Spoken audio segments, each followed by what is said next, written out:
Hello friends, সবাই কেমন আছো? আশা করি সবাই খুব খুব ভালো আছো। আচ্ছা, সেদিনকে দুপুরবেলা লাঞ্চে যখন আমি ওই বাটাটা দিয়ে ভাতটা খেলাম, তোমাদের বলেছিলাম দারুণ হয়েছে। রেসিপিটা তোমাদের বলবো, অনেকেই জানতে চেয়েছো, তো চলো রেসিপিটা দেখাই। ঝিঙে, তো এই যে আমি ঝিঙেটাকে বয়েল করে রেখেছি, ঠিক আছে। এর মধ্যে ধনে পাতা আর যেটা দিয়েছি হলো আদা আদা দিয়েছি, টমেটো কুচি দিয়েছি, লঙ্কা কুচি দিয়েছি আর রসুন কুচি। এগুলো সব মিক্সিতে পেস্ট করব। এবার পেস্ট করার পর তারপরে আসছি। মিক্সিতে আমি পেস্ট করে নিয়েছি। নুন, হলুদ,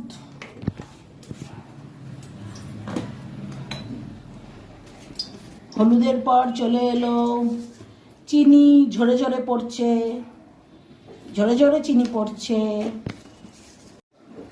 কালো জিরে ঝরে ঝরে পড়লো,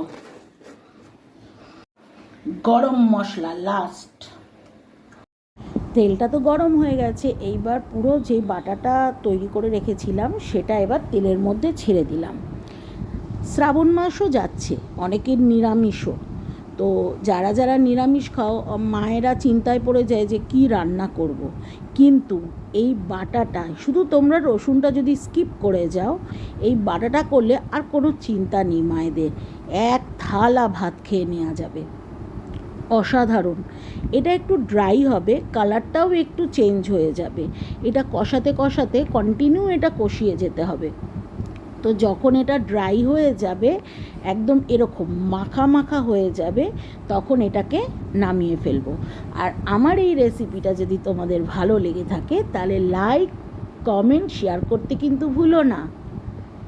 আজকের মতো এইটুকুনি, টাটা।